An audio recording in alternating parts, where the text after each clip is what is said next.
Uau, né? Ouvir esse pessoal falando, a gente até fica maravilhado, né? Bom, então agradecer o convite, né? Eu acho que a gente, e eu divido, né? Eu acho que é muito importante que a gente identifique que a gente sim tem uma responsabilidade, né? Muitas vezes o acadêmico, muitas vezes o pesquisador, ele se acha que ele está às vezes num pedestal, né? Não, eu sou professor da universidade, isso não é minha preocupação. Não, eu acho que a gente tem que sim se engajar no desenvolvimento do país, né? Porque se nós não fizermos, né? Se nós largarmos de mão, né? A gente está fadado a um fracasso. Então, a gente tem essa responsabilidade e eu levo isso muito nas atividades que eu faço e tento passar isso para as pessoas que trabalham com a gente. Eu vou contar um pouquinho da minha história. Tá? Eu atuo numa área diferente, numa área de ciências da vida, que tem várias peculiaridades, né, no sentido, às vezes, de ser mais difícil de fazer o processo de inovação, de ser mais regulado, né? E ainda mais inserido isso dentro da realidade brasileira, que é uma realidade, como a gente ouviu aqui, né? De muita... A gente tem uma instabilidade jurídica, a gente tem uma instabilidade trabalhista, a gente tem, ou seja, a segurança, né? É que nem tu falar com um advogado, eu vou fazer um contrato aqui, sim, mas... tem um monte de inseguranças jurídicas ali presentes. Então, isso, para mim, é algo muito complicado no Brasil de se trabalhar. Eu acho que uma das características, e até depois eu vou fazer um outro comentário sobre isso, né? A coisa da formação, a coisa da gente sair do Brasil, da gente enxergar lá fora, né? E a gente vir com essa inquietude lá de fora e dizer assim, se lá fora é assim, por que aqui não é? Né? E como é que eu posso mudar isso? Né? A gente, obviamente, faz um monte de coisa. Né? Eu brinco que a gente tem um monte de chapéus, né? Diferentes atividades, mas isso é assim mesmo. Né? Não dá para querer fazer só uma coisa, porque senão a gente não vai adiante. Bom, a FK Biotech, ela, na verdade, ela começou... Em 99 a FK era uma sala de 20 metros quadrados, uma mesa, um computador, e era um computador preto. Em 99, eu conto essa história, um computador preto hoje é comum, né? Mas lá em 99, preto era parecia que era um... Eu nem me lembro mais o que rodava naquele computador, mas era, sei lá o que era que tinha ali dentro. Tá? Mas isto era a FK. Tá? E a partir dali, obviamente, a gente foi crescendo, foi se desenvolvendo, né? Com muita dificuldade, com muito trabalho, com muita... Né? Eu hoje olho para trás e digo assim, os problemas que antes me faziam tirar o sono, né?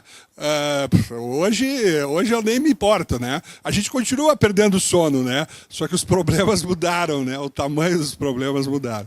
Né? Então, a gente tem uma história bem interessante de apoio, né? FINEP, CNPq, CAPES. A gente usou, né?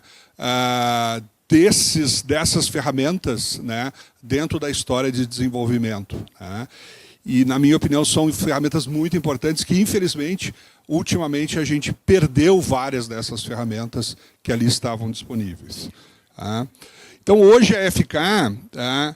A última vez que eu contei, nós tínhamos 40 pesquisadores que estavam envolvidos com projetos da FK, entre mestres e doutores. Né? E desses 40, nós temos uma equipe própria de pesquisadores diretamente na FK, de mais ou menos 20 pessoas. Então, é fazer P&D na área da saúde, num laboratório privado, né? Com recursos privados, recursos da iniciativa privada para fazer isso. Então, é realmente um desafio enorme de fazer isso. Tá? Então, hoje a gente define a FK como um grupo tecnológico, eu vou explicar por que a gente montou isso, né? E é uma holding de tecnologias, ou seja, ali dentro a gente tem várias tecnologias diferentes, né?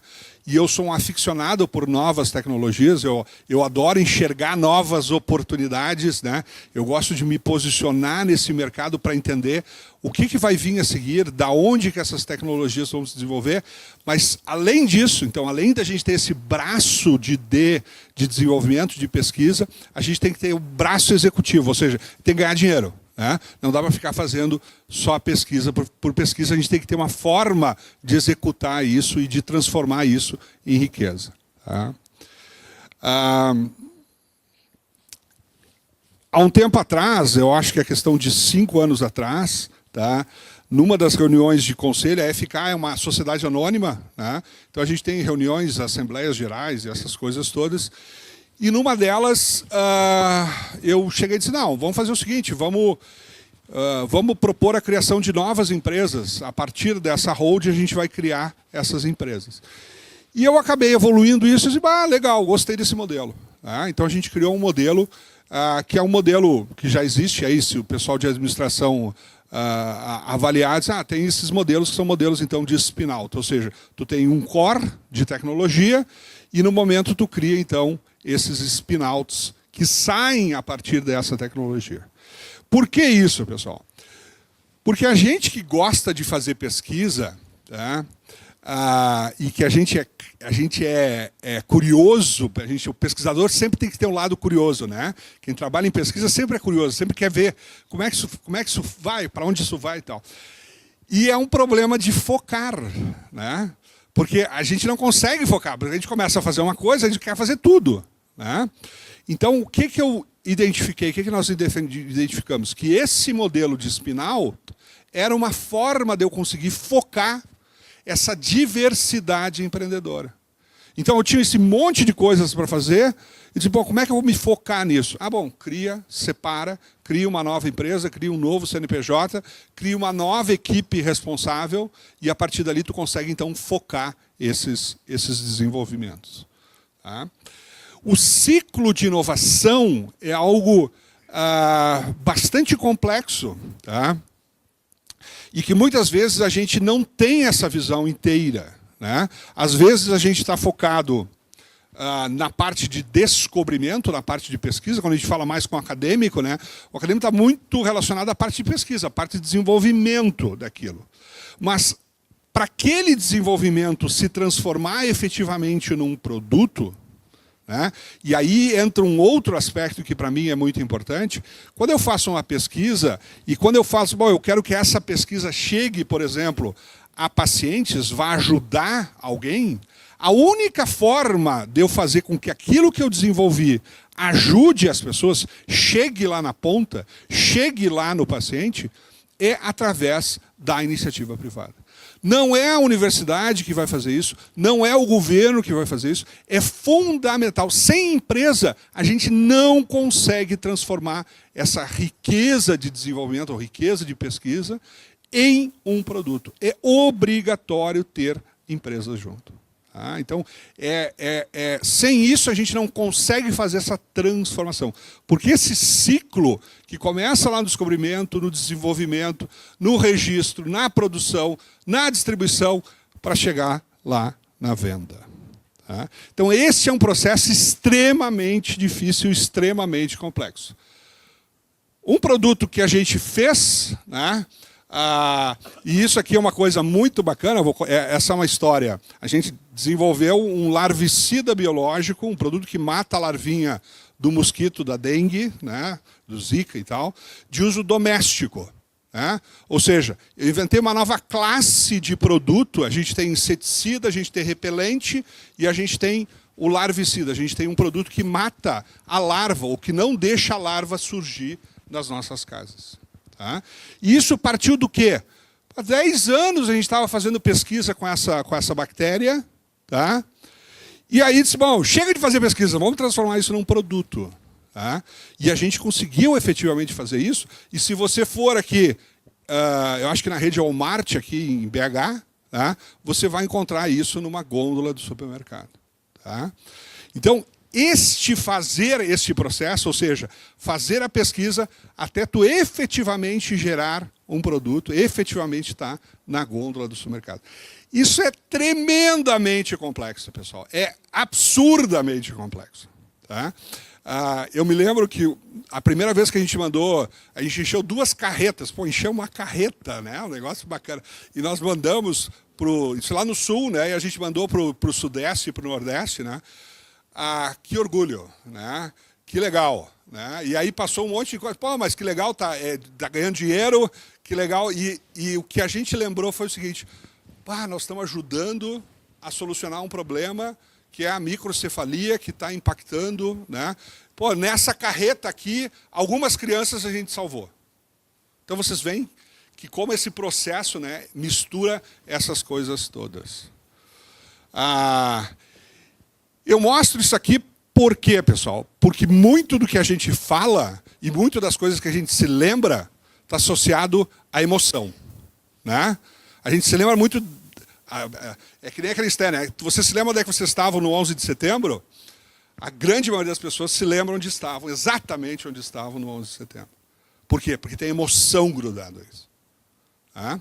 Então, essas são fotos de crianças com microcefalia. Aqui, obviamente, a gente vê talvez uma pessoa que tem uma condição social e econômica menor, mas isso não é um problema só da periferia, isso é um problema que acontece, né? Isso aqui podia ser um filho de qualquer um de nós. Tá? Então, assim, é um mega problema. É um problema que a gente não tem a dimensão desse problema. Tá? E a gente, sim, desenvolveu uma ferramenta com tecnologia brasileira, por empresas brasileiras, para solucionar ou para ajudar a solucionar esse problema. Aqui está o produto. Tá? Isso é só mais uma característica. Na verdade, é uma bactéria, né? É um produto inofensivo, né? Que mata especificamente a larva do mosquito. Tá? E está num borrifador, então é fácil de aplicar. Eu vou lá no meu jardim, aplico ali em cima. Porque essa coisa de lavar o potinho, virar o potinho, a gente não faz. A adesão é muito pequena. Tá? Então eu tenho que ter um produto que seja adequado a isso. Aí hoje está em 1.500 pontos de venda. Tá? Então, só que bacana, né? Gerar um negócio no laboratório, fazer um produto e colocar no supermercado, Isso é muito orgulho, pessoal. É difícil pra caramba, é um monte de noite sem dormir, mas é muito legal. Tá? Bom, aqui essa ideia de coisas que eu quero mostrar para vocês. Essa spin-off, que é a Nelvec, tá? Que desenvolveu ou que hoje produz e comercializa esse produto, nós temos aqui 2 patentes depositadas no Brasil, uma patente depositada nos Estados Unidos, né? De tecnologia que a gente está agregando dentro dos processos. Ou seja, nós não estamos preocupados simplesmente em criar uma empresa e vender um produto, nós estamos preocupados em que tem uma sustentação tecnológica junto a isso. Sem isso, não há empresa. Uma outra empresa do grupo FK, tá? Que também é uma spin-out, tá? É uma empresa que trabalha com uma vacina para câncer. Tá? Uma terapia celular para câncer. Tá? Bom, uma tecnologia que foi desenvolvida aqui no Brasil, que a gente fez estudo clínico aqui no Brasil, tá? E que agora a gente está começando, então, estudos clínicos disso no Canadá e nos Estados Unidos. Isso aqui é um conceito, né? Aqui quem conhece Toronto tem os bondezinhos lá de metrô lá que eles usam. Né? Isso aqui é um parque tecnológico que tem na cidade de Toronto, muito interessante, um conceito muito legal. Tá? A gente tem uma história interessante do ponto de vista de geração de produtos, de tecnologia, tá? De valor. Tá? Vocês aqui têm alguns empresários, né? Fala em plano de negócio, fala taxa interna de retorno. Né? Vou calcular lá a taxa interna de retorno, quanto tem que ser e tal. Eu já tive investidor da FK que teve 55% ao ano por 7 anos de taxa interna de retorno. O que é isso? É dizer que cada ano o cara ganhou 55% do valor que ele tinha investido, durante 7 anos. Tá? Ou seja, tu está gerando valor, tu está gerando ganho. Né? E isso é muito importante para que a gente possa continuar fazendo o que a gente está fazendo. parcerias com várias universidades, tá? Algumas que deram certo, outras que dão errado, né? Mas essa busca por essas parcerias. Alguns pontos no Brasil, né? Custo de produção no Brasil é relativamente baixo quando a gente pensa em biotecnologia, onde a tecnologia tem o maior valor agregado, né? Todo processo onde tecnologia agrega valor é muito interessante, né? Por que um iPhone custa 3, 4 mil reais? Não é porque as pecinhas que estão dentro custam isso, né? Está associado à tecnologia, ou ao mercado, ou ao marketing, assim por diante. Então, toda vez que a gente consegue descolar isso, a gente tem empresas que são muito competitivas, tá? O custo de desenvolvimento no Brasil, infelizmente, é altíssimo. É absurdamente caro fazer pesquisa no Brasil. O nosso insumo custa 4, 5, 6 vezes mais do que qualquer insumo lá fora. O meu custo trabalhista é absurdamente alto no Brasil. Então, fazer pesquisa no Brasil, do ponto de vista privado, é absurdamente caro. Absurdamente caro. Eu gosto muito do modelo das incubadoras e dos parques tecnológicos. Nós nascemos dentro de uma incubadora, tá? E eu gosto muito desse modelo. Acho que é um modelo que tem muito a contribuir com o desenvolvimento do país. Programa Ciências Sem Fronteiras, infelizmente, eu acho que a gente teve uma oportunidade perdida, né? Porque a gente mandou um monte de gente para fora, que era aquilo que a gente estava esperando. As pessoas vão para fora, vão experimentar coisas lá, e vão voltar e vão querer mudar o Brasil. Só que a gente não conseguiu fazer isso. A gente mandou um monte de gente para fora, mandou gente demais, né? Acabou mandando muita gente. Então a qualidade das pessoas que foram para fora e a qualidade quando essas pessoas voltaram para cá foram muito ruins, tá? Então, eu considero isso uma oportunidade perdida. Eu fui um cara que fez Ciências Sem Fronteiras, mas lá em 89. Em 89 eu estava cursando medicina, saí, fiquei um ano fora, né, como se fosse fazer Ciências Sem Fronteiras, e isso mudou a minha vida. E eu acho que a gente perdeu uma bela oportunidade com isso, tá? Desafios, né? Eu acho que vou de encontro ao que tu estava falando, né? Quando a gente olha a qualidade, né? Eu estava, semana passada, no encontro e estava falando da formação de recursos humanos na área de biotecnologia. São formados 300 doutores por ano em biotecnologia no Brasil. 300 doutores por ano em biotecnologia no Brasil. Desses 300 doutores que são formados, 2%, 6 deles, 5 a 6 deles vão acabar indo para as indústrias. O resto vai parar onde? Nas universidades, no setor público. Então, muito pouco desse recurso humano que eu estou formando está acabando indo para essa área de desenvolvimento que vai acabar contribuindo. Não estou dizendo que ir para a universidade é ruim, eu só estou dizendo que a gente poderia ter uma divisão melhor disso, a gente teria que estimular mais que essas pessoas fossem para o setor privado. Eu acho que ele tem uma dificuldade de qualidade. Muitas vezes, quando a gente espreme a qualidade dessas pessoas, a gente vê que não é tudo aquilo que a gente pensava. Tá? Então, eu tenho uma crítica muito grande em relação a isso. Um outro aspecto que talvez, para mim, é a coisa mais importante quando tu vai pensar em ser empreendedor. Identifica qual é o problema que tu vai solucionar. Parece uma coisa óbvia, mas não é. Por que tu está fazendo essa pesquisa? Qual é o problema que tu está resolvendo? Identifica o problema. Não faz a pesquisa e tenta achar para que serve aquilo. Identifica o problema que tu quer solucionar. Qual é o problema? O problema é que quando eu vou quebrar a parede, eu não sei onde é que passa o conduto lá e eu vou acertar em cima do cano. Esse é o problema. Identificou o problema? A solução é fazer isso. Então, se a gente faz esse exercício de identificar o problema, vocês vão ter empresas. Vocês vão poder criar soluções e, a partir dali, vocês vão poder criar empreendimentos. De novo, né? Eu bato de novo nisso. Identificar problemas. Ter tempo para pensar e planejar. Esse, para mim, é o grande problema da micro e pequena empresa. Tu está preocupado como é que tu vai pagar o salário do cara no final do mês. Como é que tu vai parar e pensar e criar estratégia? A gente tem que ter esse tempo para poder identificar as oportunidades, identificar os problemas, buscar as oportunidades. E muitas vezes, nessa corrida do dia a dia, a gente perde isso. Então é muito importante que você tenha um tempo para poder pensar. Tá? Pensar e agir globalmente é uma realidade, não dá para pensar em inovação que serve para o Brasil, tem que pensar em inovação que serve para o mundo está globalizado. Né? A web nos permite que eu sei o que está acontecendo em todo mundo. As soluções que eu gerar aqui vão ser aplicadas no mundo todo. Então eu tenho que pensar globalmente. De novo, bato de novo na formação de recursos humanos, tá? Importante isso. Um aspecto que eu vejo e que às vezes a gente diz, pô, se investiu tantos bilhões nisso, em pesquisa e tal, né? Qual é o que volta para a sociedade com isso? Né? Essa é uma responsabilidade de quem gasta dinheiro público, no sentido de que eu estou devolvendo para a sociedade, né? Estou trazendo de volta para a sociedade um benefício desse investimento.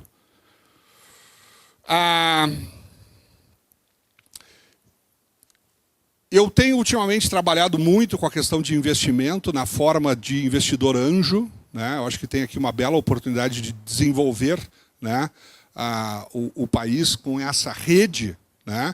O que são investidores anjos? Investidores anjos são pessoas que têm recursos, né, e que gostam, então, de investir em novas ideias, de investir em novas oportunidades. Tá? A gente vai ter um belo desafio pela gente, né, que são empreendedores da geração Y. A gente pensa de um jeito, a gente faz de uma forma, mas a geração de vocês já pensa de uma forma diferente, e já se motiva por uma forma diferente. Né? Uma vez eu estava numa reunião onde eu encontrei, o cara ia fazer um pitch para um grupo de investidores. Ele estava sentado literalmente no chão, esperando. E eu comecei a conversar com ele e tal. E eu, conversando com ele, disse, tá, e qual é o contrato de acionistas que esse cara vai assinar que vai fazer com que ele fique na empresa? Não existe. Né? Então a gente tem que mudar a forma como a gente vai empreender no futuro e como é que a gente vai conseguir puxar esses empreendedores. Eu lancei essa aqui um tempo atrás, Institutos Nacionais de Ciência e Tecnologia, uma bela de uma ideia, né? Mas eu quero um INCT-SA. Né? Eu quero transformar um Instituto de Ciência e Tecnologia numa empresa, numa sociedade anônima, onde eu vou dar ações, tá, para os pesquisadores que estão participando dessa iniciativa.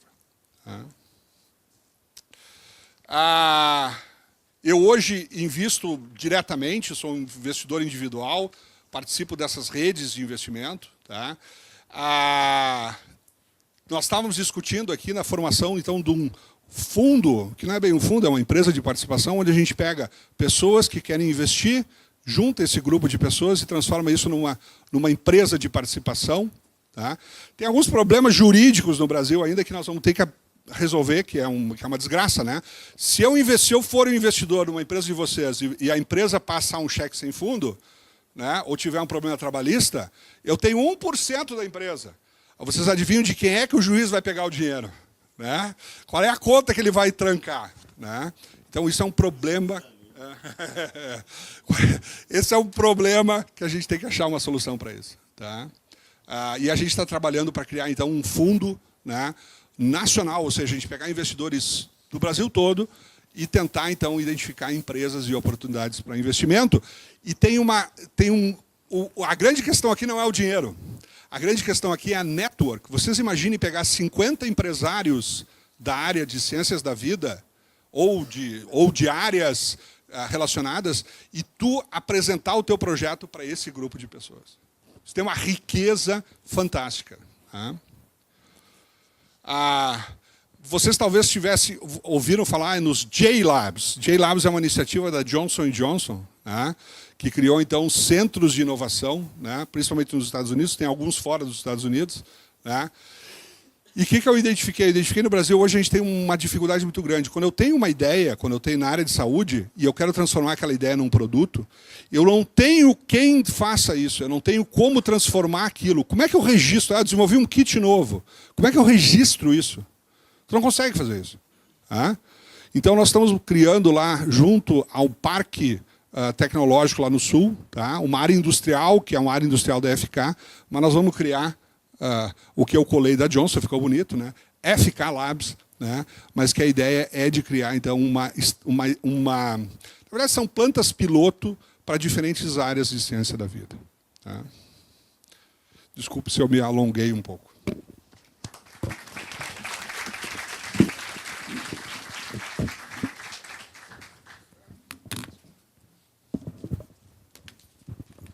Muito bom, Fernando. Excelentes apresentações. Agora nós vamos ter 30 minutos, né? São 30 minutos para perguntas. Então eu queria chamar novamente aí o Bertier, o Marcelo e o Fernando para as cadeiras. E vou sentar também.